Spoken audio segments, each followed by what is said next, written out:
All right, when your hospital or facility gets the masks, they'll come in a box. They will come from the drop-off point, whatever you designated as that drop-off point. From then on, I would consider them contaminated. So what I suggest you do is get in some of your PPE, put some gloves on, and we'll get that mask out of here. There's a couple masks. What I do is I look at them and I inspect them first. So I want to inspect the contours to make sure there's no gaps. Everything looks good. There's no big holes or glaring problems with it. And then sometimes they're a little bit rough. So I take some sandpaper. You can use anything from 80 to 220. Just take us a little effort to get it off. It doesn't take much. Then what we'll do is put it in the bleaching solution. So this solution you can get the formula from the CDC. I put it in there for 5 minutes. I do the same thing with this. Just let everything. This one's already been sanded pretty good. So we'll let those soak for 5 minutes. Once 5 minutes has taken place, then what we do is a water rinse, a water bath rinse. So we have 2 rinses. We'll just go through here, rinse thoroughly, and then go here and rinse thoroughly. Then we put them on the towel. So once the mask is cleaned, what we like to do is take an alcohol pad. We're going to put the gasket in the mask to make a better seal. And so I like to just go around with alcohol and just get any oils, any debris that have accumulated, so it's got a better adhesion with the mask. The gasket material that we're using is from a hardware store. It's a closed cell gasket material. It is used for windows to make a better seal. So this has a self-adhesive. What I like to start to do is start at the bottom and just apply that along here. And what I'm doing is just making it just ever so slightly proud, just a little bit above or just right at the face mask itself. And so when you come to the nose portion, I like to bend that like this and get it right in there. That nice tight nose area, and just squeeze that in there.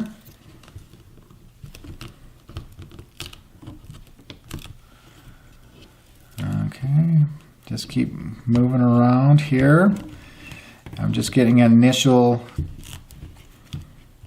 adhesion for the moment, not really pressing it in yet.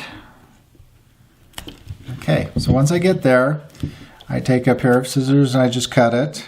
And I cut it just slightly longer. We'll be able to get it in there. So I'm going to just get everything kind of stuck in there and nice and tight. And what we do as we get these 2 ends together, and then take a little bit of super glue and just put a little dot of glue right there. Okay, just a little. And then just kind of form that back to where it is. So that, just go over it, make sure it got good adhesion, and that'll stick nice and tight there. So let that dry for a few seconds, and you'll have a good seal back down here too. So that's how you put the gasket material on. If there are smaller individuals who need a little bit more gasket, what we recommend is doing a 7-inch piece here and doing a double nose bridge. So basically, I'll take this, I'll bend it into half like this, and then we'll just slide that up right underneath where the nose is and just follow right very closely to the other one. And you can see how that's going. I'm just going to get it real nice and close there. So sometimes if you have a smaller individual, a double nose really works well. So when you put that on, that's very comfortable. It seals well, and then you would of course put the patch in here. So let me show you how to cut filter patches from this is a particular surgical mask, but let me show you how to cut those patches and how you can take one mask and make 6 patches for one mask. So we'll take this. What we want to do is cut the edges off this mask.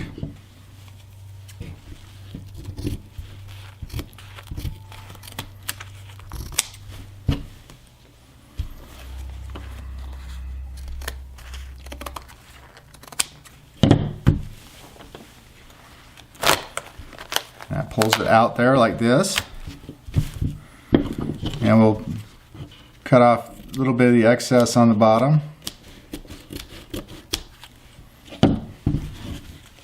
Okay, so it has to be a little bit bigger because we want a good seal around, so we'll use this as a guide.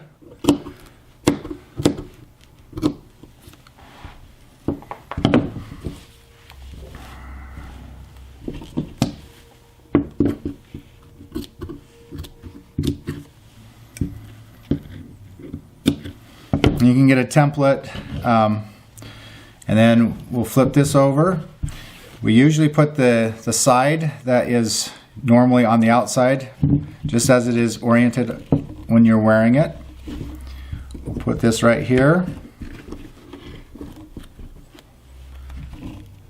Press fit it in there like that. And there you go. All right, I'd like to talk to you about strap material. There's a lot of different ways you can go with this. I just have a few suggestions here that might help. The first one is some paracord.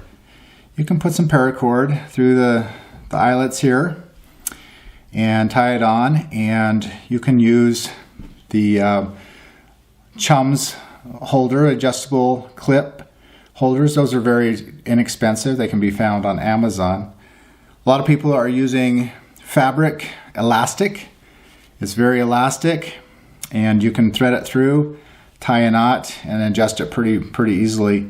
The nice thing about that is it's very comfortable and it comes in different sizes. Some people have been resorting to just the larger rubber bands, either keeping them doubled or cutting them in half and adjusting them through each eyelet as it goes. One thing that is kind of nice is using some of the resources you already have, and that is tourniquet material. It's a non-latex material found in when you do phlebotomy and things like that, and that can be used. What we usually do is take one of them and cut it lengthwise so that it's a little thinner. This is also very easy to clean, and you can keep those straps on while you do the cleaning process. So that's very nice to be able to do. I've started one here. You just thread that through, put a knot in it, and go around to the other eyelet over here. We found that one on the top and one on the bottom is the best way to secure the mask to your face. You can use all kinds of different materials, but the things that you need to do is make sure that it holds the mask tightly to the face, that once it's adjusted, it stays adjusted, and that it's easily cleaned.